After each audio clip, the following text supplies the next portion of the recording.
Selamat pagi menjelang siang anak-anakku semuanya, apa kabar kalian semua di rumah? Tentunya kalian sudah mempersiapkan untuk pembelajaran jarak jauh atau belajar dari rumah, home learning. Kalian, Bapak mengucapkan selamat sudah naik kelas 12. Ya. Jadi kalian sebentar lagi akan meninggalkan SMK Poncol ya. Nggak terasa Bapak dan kalian akan berpisah secara fisik ya. Mudah-mudahan kalian menjadi anak-anak yang sukses. Sudah kelas 12, kalian harus berpikir untuk hidup mandiri. Untuk hidup mandiri, bagaimana kamu bisa menghasilkan uh, uang sendiri, hidup uh, tidak tergantung pada orang lain, pada orang tua kalian, pada nenek kalian, kakek kalian, atau kepada uh, famili kalian. Mudah-mudahan Bapak berdoa walaupun kita tidak bisa bertatap muka, kalian tetap sehat-sehat selalu dan kalian jangan pergi kemana-mana tanpa menggunakan masker karena dalam COVID-19 kita masih mematuhi uh, kewajiban kewajiban physical distancing maupun social distancing, artinya pemberlakuan protokol kesehatan dalam masa PSBB, pembatasan sosial berskala besar, transisi sebagaimana yang telah ditetapkan oleh Pemprov DKI, kalian harus mematuhi. Jadi kalian selalu menggunakan masker apabila kalian keluar rumah, mencuci tangan. Kalau kita sebagai orang Indonesia selalu mandi 2 kali sehari ya, 2 kali sehari pagi dan sore. Walaupun kalian di rumah, kalian tetap harus mandi, ganti pakaian kalian sehingga kita tetap bersih. Dan habis kemana-mana kita cuci tangan di air mengalir, di air keran, dan dianjurkan memakai sabun.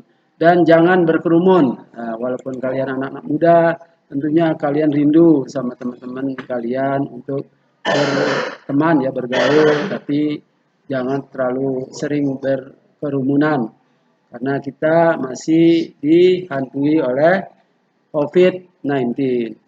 Oke anak-anak, marilah kita fokus dengan pelajaran Bapak PPKN di kelas 12 ini di semester kelima ya. Kamu mungkin sampai Desember kita belajarnya secara daring, secara online. Mudah-mudahan ilmu yang Bapak ajarkan dapat berguna bagi kalian untuk masa depan kalian. Dan kalian juga tentunya yang belum mendapatkan PKL, kalian diwajibkan untuk mencari dunia usaha untuk kalian meneruskan PKL kalian. Oke, kali ini pada sesi ini Bapak akan menjelaskan masalah HAM, lebih pendalaman tentang HAM. Artinya judulnya Bapak kasih judul headingnya yaitu kualifikasi pasal-pasal HAM dalam Undang-Undang Dasar 45 pasca amandemen. Jadi Undang-Undang Dasar 45 yang diamandemen oleh MPR dari tahun 2000 sampai 2002 ya. Sampai 4 amandemen ya, 4 kali amandemen diubah Undang-Undang Dasar 45 yang asli menjadi ditambah-tambah termasuk pasal-pasal HAM ya. Waktu pasal Undang-Undang 45 yang asli mengenai HAM tidak terlalu detail ya. Paling-paling 4 atau 5 pasal. Pasal 25, pasal 26 tentang kewarganegaraan, pasal 27 tentang kedudukan persamaan kedudukan kita dalam hukum dan pemerintahan, pasal 28 mengenai kebebasan berserikat, berkumpul, mengeluarkan pendapat secara lisan maupun tulisan, pasal 29 mengenai kebebasan memeluk agama keyakinan kita, serta pasal eh, 34 pasal tentang kesejahteraan sosial. Fakir, miskin, dan anak terlantar wajib dipelihara oleh negara. Artinya orang-orang yang miskin, orang yang terlantar harus diberikan santunan oleh negara. Dan tentunya kita dalam masa pandemi ini diberikan santunan ya, diberikan bansos berupa beras dan sembako oleh Pemda DKI. Jadi mudah-mudahan kalian punya simpanan beras, barangkali sampai tahun ini kita hidup kita tidak seperti biasa. Hidup kita sudah memasuki new normal, artinya tatanan kenormalan baru. Hidup harus pakai masker, hidup terbatas ya, aktivitas terbatas dan lain-lainnya. Dan penghasilan pun terbatas. Nah, kalian yang barangkali keluarganya mampu, ya, yang mempunyai wifi di rumah, ya, punya modem, kalian bisa belajar bisnis online. Kalian kan diajarin dari kelas 10, kelas 11 diajarin KWU. Nah, kalian terapkan. Kalian juga bisa nambah-nambah ilmu di Google bagaimana cara berbisnis online. Entah itu reselling, entah itu kemudian buat kue, buat makanan, buat masakan, dan kamu bisa pasarkan melalui medsos kalian, IG, Facebook, WA, dan lain-lain.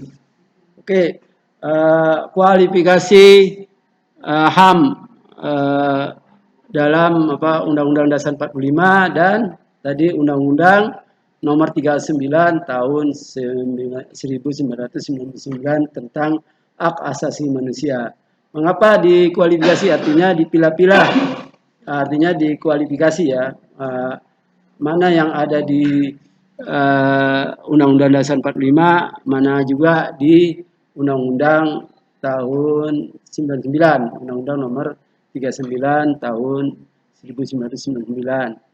Yang pertama, Bapak kualifikasi dulu, klasifikasikan ada namanya hak sipil dan politik. Nah, hak sipil ya kita ini orang-orang sipil, bukannya tentara, bukannya polisi, disebut orang-orang sipil dan mempunyai hak asasi ya, mempunyai hak asasi yang dilindungi oleh negara. Kalau polisi atau tentara dia kan mungkin rentan dengan melanggar hak asasi orang lain karena dia punya senjata, punya kekuasaan, punya kekebalan hukum ya, karena menjalankan tugas sehingga dia bisa menembak penjahat ya, peluru menembak nyasar ya, tidak dihukum ya, kalau dia terbukti dia peluru nyasar, petugasnya tidak dihukum. Kalau kita mau nyasar mau enggak ya, kita orang sipil dihukum. Kenapa? Kita punya senjata tanpa izin nembak karena udah kita canda-canda doang pakai mimis, tahu-tahu kena mata orang, kena jidat orang, kena jantung orang, tahu-tahu dia tewas. Nah, kita nggak sengaja itu, tapi kena hukuman delik ya, artinya tindak pidana menghilangkan nyawa seseorang.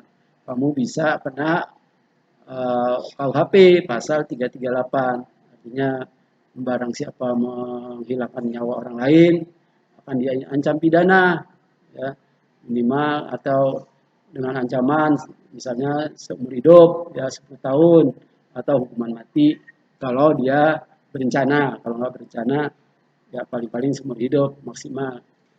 Itu sipil ya, artinya non militer sipil itu. Dan hak politik itu Bapak udah jelaskan juga diringkas. Politik adalah segala sesuatu hal yang mengkualifikasi hak asasi manusia yang berlaku di Indonesia. Bapak pesan dari kamu bahwa hak asasi manusia di Indonesia juga tidak terbatas, artinya dibatasi oleh konstitusi, dibatasi oleh Undang-Undang Dasar 45, dibatasi oleh undang-undang, dibatasi oleh peraturan-peraturan yang berlaku. Contohnya apa? Kita tidak boleh melanggar hak asasi manusia yang lain. Misalnya Kalau memang sekarang lagi PSBB transmisi, kalau memang di tempat kerumunan harus, misalnya di sekolah wajib memakai masker, ya kita harus patuhi peraturan sekolah, wajib memakai masker, cuci tangan, yang pakai sabun, yang bersih. Itu salah satu hak asasi yang tidak boleh dilanggar oleh kita ya. Itu soalnya udah diatur, tapi kamu langgar. Kamu selain melanggar hak asasi orang, juga melanggar hukum yang telah ditetapkan oleh pemerintah. Demikian Bapak berikan tugas pada kamu untuk merangkum ya, untuk memberikan ringkasan ulasan yang Bapak paparkan tadi, dan seperti biasa kamu tulis, nanti kamu kirim melalui WA ke grup ya Walas masing-masing. Demikian lebih kurangnya Bapak minta maaf dan terima kasih atas partisipasi kamu dalam belajar di rumah, belajar dari rumah, pembelajaran jarak jauh, belajar home learning. Bapak harapkan kamu tidak bosan belajar di rumah. Demikian, wassalamualaikum warahmatullahi wabarakatuh.